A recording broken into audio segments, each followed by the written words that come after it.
Assalamualaikum warahmatullahi wabarakatuh.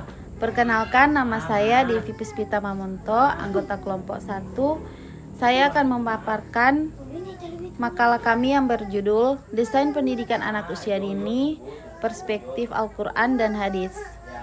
Presentasi ringkas ini menggabungkan pedoman Al-Quran dan hadis untuk merancang lingkungan PAUD dan memupuk akhlak, kecerdasan, dan fitrah anak. Mengapa pendidikan anak usia dini sangat penting? Periode 0-6 tahun merupakan masa emas perkembangan kognitif, emosional, dan spiritual. Intervensi dini membentuk pondasi akhlak, bahasa, dan kecintaan kepada Allah. Pembentukan karakter awal, kebiasaan ibadah dan adab, stimulasi kognitif dan motorik. Fondasi pendidikan Islam. Ayat-ayat pilihan dalam Al-Quran. Perintah belajar, Iqra, sebagai panggilan menuntut ilmu. Mendidik agar anak-anak mencintai belajar sejak dini. Pembangunan akhlak. Ayat tentang akhlak mulia. Mis Surah Luqman, pendidikan karakter adalah tujuan utama. Peran keluarga. Keluarga sebagai lingkungan pertama, tanggung jawab mendidik dan memberi teladan. Teladan Rasulullah SAW, hadis tentang pendidikan anak. Rasulullah memberi contoh praktik mendidik, kasih sayang, permainan, dan pengajaran adab. Hadis-hadis menekankan keseimbangan antara tegas dan lembut. Pentingnya kasih sayang dan renungan atas doa anak, mencontohkan perilaku soleh dan kehidupan sehari-hari. Konsep fitrah anak dalam Islam dan implikasinya. Fitrah sebagai potensi. Anak dilahirkan dengan potensi kebaikan. Desain PAUD harus menumbuhkan, bukan menekan. Arah moral. Lingkungan belajar harus mengarahkan fitrah menuju tauhid, adab, dan empati.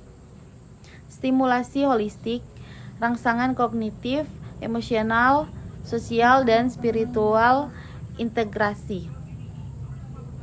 Prinsip-prinsip dasar desain PAUD berlandaskan Al-Quran dan hadis. Keimanan dan ibadah. Ritual sederhana, doa, zikir, singkat, adab makan, jadi rutinitas harian. Lingkungan aman dan menyenangkan. Ruang yang aman, estetis, dan penuh sentuhan alam untuk merangsang rasa ingin tahu. Pembelajaran bermakna. Aktivitas konstekstual, cerita nabi, permainan moral, dan eksperimen sederhana. Keterlibatan keluarga, kolaborasi orang tua, pendidik, dan kesinambungan nilai di rumah dan di sekolah. Integrasi nilai-nilai Islam dalam kurikulum dan pembelajaran PAUD. Integrasi berupa tema mingguan, pembelajaran berbasis cerita Nabi, dan kegiatan reflektif singkat.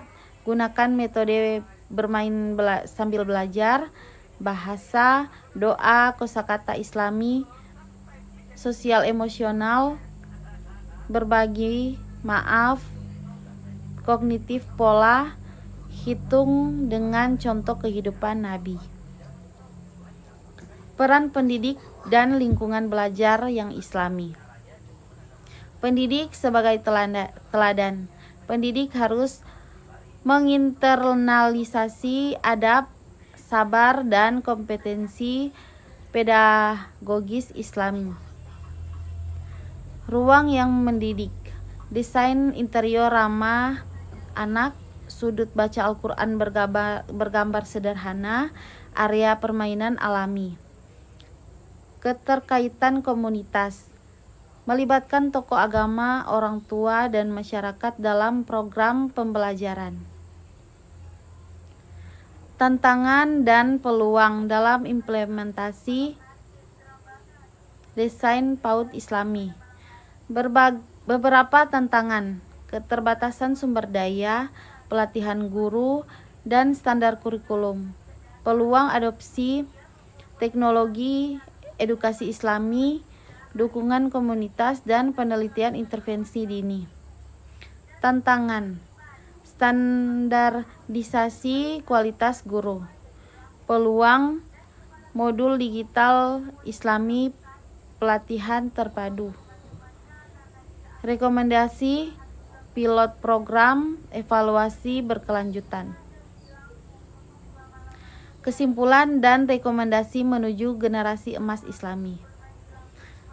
Desain PAUD yang berlandaskan Al-Quran dan hadis memerlukan sinergi nilai, praktik pedagogis, dan lingkungan yang mendukung fitrah anak. Rekomendasi singkat. Pertama, kembangkan kurikulum tematik Islami yang kontekstual, latih pendidik pada adab, metode permainan, dan pengasuh spiritual. Libatkan keluarga dan komunitas dalam pembelajaran berkelanjutan. Lakukan pilot, evaluasi, dan skalakan praktik terbaik. Demikian makalah yang saya paparkan. Assalamualaikum warahmatullahi wabarakatuh.